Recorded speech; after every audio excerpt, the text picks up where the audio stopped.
ලේකතුමා මොකද මේ වැලිගම තත්ත්වය ගැන මොකද හිතෙන්නේ ඔබතුමාට?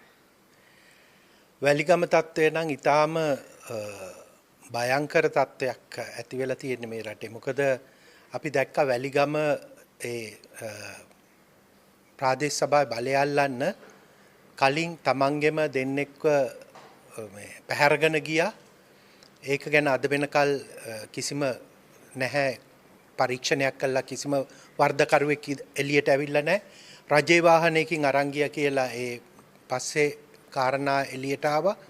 ඒ වගේම මේ ඊටාම කනගාටුදායක තත්ත්වය මේ පුද්ගලයා අපේ පක්ෂේ නෙමෙයි ඒ හිටපු සභාපතිවරයා එහෙම වුණත් ඔහු දිගින් දිගටම ඉල්ලීම් කළා තියෙනවා තමුන්ට ආරක්ෂාව ලබා දෙන්න කියලා ලැබෙන තොරතුරු අනුව එසේ තිබියදී ඔහුට ආරක්ෂාව ලබා නොදී මේ ආකාරයෙන් වෙඩි තබා මරා දැමීමට ඉඩ හැරීම ඊටාම සාහසික තත්ත්වයක් මේ රටේ ඇති වෙලා තියෙන්නේ.